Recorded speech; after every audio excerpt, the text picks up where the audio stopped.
Operation ಸಿಂಧೂರದ ಹೊಡೆತಕ್ಕೆ ಪಾಕ್ ತತ್ತರ, ನಿಜಕ್ಕೂ ಕೂಡ ಅಕ್ಷರಶಃ. ಈಗ ರಾವಲ್ಪಿಂಡಿಯ ನೂರ್ ಖಾನ್ ಏರ್ಬೇಸನ್ನು ಪುಡಿ ಮಾಡಲಾಗಿದೆ.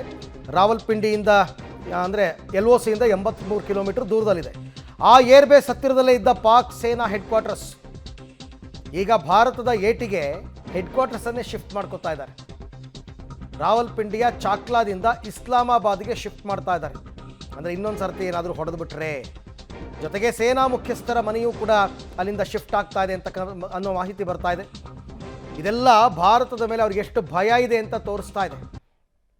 ನೂರ್ ಖಾನ್ ಏರ್ಬೇಸ್ ಇತ್ತಲ್ಲ, ಆ ನೂರ್ ಖಾನ್ ಏರ್ಬೇಸನ್ನು ಹೊಡೆದ ನಂತರ ಸೇನಾ ಶಿಬಿರಗಳು ಅಂತ ನಾವೇನು ಕರಿತೀವಿ, ಆ ಸೇನಾ ಶಿಬಿರಗಳನ್ನೇ ಅವರು ಅಲ್ಲಿಂದ ಶಿಫ್ಟ್ ಮಾಡ್ಕೋತಾ ಇದ್ದಾರೆ ಇಸ್ಲಾಮಾಬಾದ್. ಅಂದರೆ ನಮ್ಮಿಂದ ಇನ್ನಷ್ಟು ದೂರಕ್ಕೆ ಹೋಗ್ತಾ ಇದ್ದಾರೆ, ಅವರು ಇನ್ನಷ್ಟು ದೂರಕ್ಕೆ ಹೋಗ್ತಾ ಇದ್ದಾರೆ. ಸೇನಾ ಮುಖ್ಯಸ್ಥರ ಮನೆಯನ್ನು ಕೂಡ ಇವೆಲ್ಲ ಮಾಡ್ಕೊಳ್ಳೇಬೇಕಲ್ಲ. ಯಾಕೆಂದರೆ ಅವರು ಸುಮ್ಮನಿರೋರಲ್ಲ, ಕಾಲು ಕೆರ್ಕೊಂಡು ಒಂದಲ್ಲ ಒಂದು ಸರ್ತಿ ಬಂದೇ ಬರ್ತಾರೆ. ಬಂದರೆ ನಮ್ಮ ಪ್ರತಿದಾಳಿ ಹೆಂಗಿರುತ್ತೆ ಅನ್ನೋದನ್ನು ಮಾತ್ರ ಅವರು ಅರ್ಥ ಮಾಡ್ಕೊಂಡಿದ್ದಾರೆ.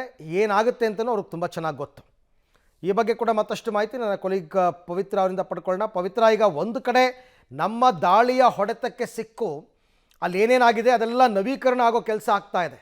ಅದರ ನಡುವೆ ಇವಾಗ ಸೇನಾ ಶಿಬಿರಗಳನ್ನು ಶಿಫ್ಟ್ ಮಾಡ್ತಾ ಇರೋ ವಿಚಾರಕ್ಕೆ ಸಂಬಂಧಪಟ್ಟಂತೆ ಎಲ್ಲೆಲ್ಲಿ ಈ ರೀತಿ ಆಗ್ತಾ ಇದೆ? ಅರವಿಂದ್, ಈಗ ನೂರ್ ಖಾನ್ ಏರ್ ಬೇಸ್ ಅದು ಪಾಕಿಸ್ತಾನಕ್ಕೆ ತುಂಬಾ ಪ್ರಮುಖವಾಗಿರುವಂತಹ ಏರ್ ಬೇಸ್. ಅದು ಇಷ್ಟರ ಮಟ್ಟಿಗೆ ಹಾನಿ ಮಾಡುತ್ತೆ ಅನ್ನುವಂತಹ ನಿರೀಕ್ಷೆ ಪಾಕಿಸ್ತಾನಕ್ಕೆ ಇರಲೇ ಇಲ್ಲ. ಯಾವಾಗ ನೂರ್ ಖಾನ್ ಏರ್ ಬೇಸ್ ಅನ್ನ ಭಾರತದ ವಾಯುಪಡೆ ಛಿದ್ರ ಮಾಡಿತ್ತು, ಆಗ ಸೇನಾ ಮುಖ್ಯಸ್ಥನೇ ನಡುಗು ಹೋಗಿದ್ದ. ಆತ 3 ಗಂಟೆಗಳ ಕಾಲ ಬಂಕರ್ನಲ್ಲಿ ಅವತ್ಕೊಂಡಿದ್ದ ಅನ್ನುವಂತಹ ಮಾಹಿತಿ ಕೂಡ ಸಿಗ್ತಾ ಇದೆ.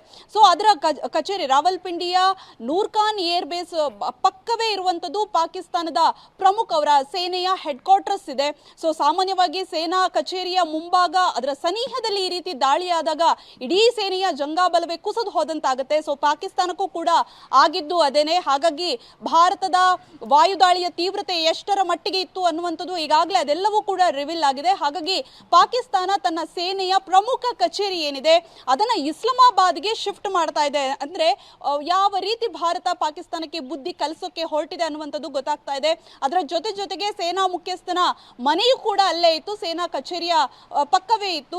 ಸೊ ಅದನ್ನು ಕೂಡ ಶಿಫ್ಟ್ ಮಾಡ್ತಾ ಇದ್ದಾರೆ. ಸೊ ಟೋಟಲ್ ಆಗಿ ಸೇನೆಯ ಹೆಡ್ ಕ್ವಾರ್ಟರ್ಸ್ಗೆ ಭಾರತ ಯಾವ ರೀತಿ ಬಿಸಿಯನ್ನ ಮುಟ್ಟಿಸಿದೆ, ಯಾವ ರೀತಿ ತನ್ನ ದಾಳಿಯ ರುಚಿಯನ್ನ ತೋರಿಸಿದೆ ಅನ್ನುವಂಥದ್ದು ಗೊತ್ತಾಗ್ತಾ ಇದೆ. ಇನ್ನೊಂದು ಕಡೆಗೆ ಈಗಾಗಲೇ ಮುರಿದ್ಕೆಗೆ ಅಲ್ಲಿನ ಸಚಿವರು ಕೂಡ ಭೇಟಿ ಕೊಟ್ಟು ಒಂದು ಮಾತನ್ನ ಹೇಳ್ತಾ ಇದ್ರು. ಇಲ್ಲಿರುವಂತಹ ಯಾವುದೆಲ್ಲ ಧ್ವಂಸ ಮಾಡಿದ್ದಾರೋ ಅದೆಲ್ಲವನ್ನ ಕೂಡ ಮತ್ತೆ ಕಟ್ಟುವಂತಹ ಪ್ರಯತ್ನವನ್ನ ಮಾಡ್ತೀವಿ. ಎಸ್ಪೆಷಲಿ ಬ್ರೈನ್ ವಾಶ್ ಮಾಡ್ತಾ ಇದ್ದಂತಹ ಮಸೀದಿ ಕೂಡ ನೆಲಸಮ ಮಾಡಿತ್ತು ಭಾರತದ ವಾಯುದಾಳಿಯಿಂದ, ಅದನ್ನ ಕೂಡ ಕಟ್ಕೊಡ್ತೀವಿ ಅನ್ನುವಂತಹ ಭರವಸೆಯನ್ನ ಕೂಡ ಕೊಟ್ಟಿದ್ರು. ಹೇಗೂ IMF ನಿಂದ ಸಾಲ ಸಿಕ್ಕಿದೆ. ಇನ್ನೊಂದು ಕಡೆಗೆ ಉಗ್ರರು ಯಾರೆಲ್ಲ ಮನೆಗಳನ್ನ ಕಳ್ಕೊಂಡಿದ್ದಾರೋ ಅವ್ರಿಗೂ ಕೂಡ ನೆಲೆಗಳನ್ನ ಕೊಡ್ತೀವಿ ಅನ್ನುವಂತಹ ಭರವಸೆಯನ್ನ ಕೊಟ್ಟಿದ್ದಾರೆ. ಆಲ್ರೆಡಿ ಅವರಿಗೆ 1 ಕೋಟಿ ಘೋಷಣೆ ಆಗಿದೆ ಸತ್ತೋಗಿರುವಂತಹ ಉಗ್ರರಿಗೆ. ಅದರ ಜೊತೆಗೆ ರೀಕನ್ಸ್ಟ್ರಕ್ಷನ್ ಮಾಡುವಂತಹ ಭರವಸೆಯನ್ನ ಕೂಡ ಕೊಡ್ತಾ ಇದೆ. ಅರವಿಂದ್, ಈಗ ಇದೆಲ್ಲ ಕ್ರಮಗಳು ತಗೋತಾ ಇದಾರಲ್ಲ, ಸೇನಾ ಶಿಬಿರಗಳನ್ನು ಶಿಫ್ಟ್ ಮಾಡ್ತಾ ಇರೋದು, ಇದು ಭಾರತಕ್ಕೆ ಹೆದರಿ ಮಾಡ್ತಾ ಇರೋ ಕ್ರಮನ ಅಥವಾ ಅವರು ಕೂಡ ಇನ್ನೊಂದು ಸುತ್ತಿನ ಹೋರಾಟಕ್ಕೆ ಏನಾದರೂ ಸಜ್ಜಾಗ್ತಾ ಇದ್ದಾರಾ ಅಂತ? ಇನ್ನೊಂದು ಸುತ್ತಿನ ಹೋರಾಟಕ್ಕೆ ಸಜ್ಜಾಗುವಷ್ಟು ಅವ್ರ ಹತ್ರ ಶಕ್ತಿಯೂ ಇಲ್ಲ. ಜೊತೆಗೆ ಈಗಾಗಲೇ ಎಲ್ಲವೂ ಕೂಡ ಕಳ್ಕೊಂಡಾಗಿದೆ ಪಾಕಿಸ್ತಾನ. ಹಾಗಾಗಿ ಬಹುಶಃ ಅವರಿಗೆ ಆ ರೀತಿಯ ಶಕ್ತಿ ಇಲ್ಲ. ಯಾಕಂದ್ರೆ ಪ್ರಮುಖ ವಾಯುನೆಲೆ ನೂರ್ ಖಾನ್ ಏರ್ ಬೇಸ್ ಆಗಿರ್ಬೋದು, ಅನೇಕ ಏರ್ ಬೇಸ್ಗಳು ಕಂಪ್ಲೀಟ್ ಆಗಿ ಧ್ವಂಸ ಆಗಿದೆ. ರೆಡಾರ್ ಸಿಸ್ಟಮ್ ಕುಸಿತ ಆಗಿದೆ, ಏರ್ ಡಿಫೆನ್ಸ್ ಸಿಸ್ಟಮ್ ಕೆಲಸ ಮಾಡ್ತಾ ಇಲ್ಲ. ಸೊ ಹೀಗಿರುವಾಗ ಅವರು ಯಾವ ರೀತಿ ಶಕ್ತಿ ಪ್ರದರ್ಶನಕ್ಕೂ ಕೂಡ ಮುಂದಾಗೋದು ಅನುಮಾನ. ಒಂದು ಕಡೆಯಿಂದ ಅವರ ಡಿಫೆನ್ಸ್ ಸಿಸ್ಟಮ್ ಏನಿದೆ ಅದು ಕಂಪ್ಲೀಟ್ಲಿ ಕೊಲ್ಯಾಪ್ಸ್ ಆದಾಗ ಸೇನಾ ಮುಖ್ಯ ಕಚೇರಿಯನ್ನ ಶಿಫ್ಟ್ ಮಾಡ್ತಾ ಇದ್ದಾರೆ ಅಷ್ಟೇನೆ. ಇದು ಯಾವುದು ಕೂಡ ಮತ್ತೆ ಅವರು ದಾಳಿಯನ್ನ ಮಾಡ್ತಾರೆ ಆ ರೀತಿಯ ಯಾವುದು ಕೂಡ ಅಲ್ಲ ಅನ್ಸುತ್ತೆ. ಸೊ ಸೇನಾ ಮುಖ್ಯ ಕಚೇರಿಯ ಮುಂಭಾಗವೇ ಈ ರೀತಿ ಘಟನೆ ಆಯ್ತು ಅಂದಾಗ ಆ ಶಿಫ್ಟ್ ಮಾಡ್ತಾ ಇದ್ದಾರೆ. ಸೇಫ್ ಪ್ಲೇಸ್ ಯಾವುದಿದೆ, ಸೊ ಸೇಫ್ ಆಗಿರುವಂತಹ ಪ್ಲೇಸ್ಗೆ ಅದನ್ನ ಶಿಫ್ಟ್ ಮಾಡ್ತಾ ಇದ್ದಾರೆ ಅಷ್ಟೇ. ಅರವಿಂದ್, ರೈಟ್, ಥ್ಯಾಂಕ್ ಯು ಪವಿತ್ರ, ತಮ್ಮ ಎಲ್ಲ ಮಾಹಿತಿಗಾಗಿ ಧನ್ಯವಾದ. ನಿಜ, ಪಾಕಿಸ್ತಾನಕ್ಕೆ ಇನ್ನೊಂದು ಸುತ್ತಿನ ಹೋರಾಟ ಮಾಡೋ ಶಕ್ತಿ ಇಲ್ಲ. ಬಟ್ ಆ ಶೆಲ್ಲಿಂಗ್ ಮಾಡ್ತಾರಲ್ಲ ಬಾರ್ಡರ್ನಲ್ಲಿ, ಅವ್ರ ಕೈ ಸುಮ್ಮನಿರಲ್ಲ. ರಾತ್ರಿ ಹೊತ್ತು ಕದನ ವಿರಾಮ ಉಲ್ಲಂಘನೆ ಮಾಡಿ ಆಗೊಂದು ಈಗೊಂದು ಶೆಲ್ಲಿಂಗ್ ಮಾಡಿಬಿಟ್ರೆ ಅದರ ಅನಾಹುತಗಳೇನಾಗಿದೆ ಅಂತಕ್ಕಂಥದ್ದು ನಿಮಗೆ ಗೊತ್ತು. ನಮ್ಮ ದೇಶದ ನಾಗರಿಕರು ಮೃತಪಟ್ಟಿದ್ದಾರೆ, ಮನೆಗಳನ್ನ ಕಳ್ಕೊಂಡಿದ್ದಾರೆ. ಆ ಥರ ಏನಾದರೂ ಇನ್ನೊಂದು ಗುಂಡಿನ ಶಬ್ದ ಕೇಳಿದ್ರು ಕೂಡ ನಮ್ಮ ಪ್ರತೀಕಾರ ಹೇಳಿದ್ರಲ್ಲ ರಾಜನಾಥ್ ಸಿಂಗ್, ಸೂಕ್ತ ಸಮಯದಲ್ಲಿ ಆಪರೇಷನ್ ಸಿಂಧೂರವನ್ನು ಮುಂದುವರಿಸ್ತೀವಿ. ಇನ್ನೂ ಫುಲ್ ಪ್ಲೆಡ್ಜ್ ಸಿನಿಮಾ ಇದೆ.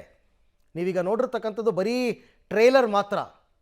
ಎಲ್ಲದಕ್ಕೂ ತಯಾರಾಗಿದ್ದೀವಿ ಅಂತಕ್ಕಂಥದ್ದು ಅವರ ಸ್ಟೇಟ್ಮೆಂಟ್.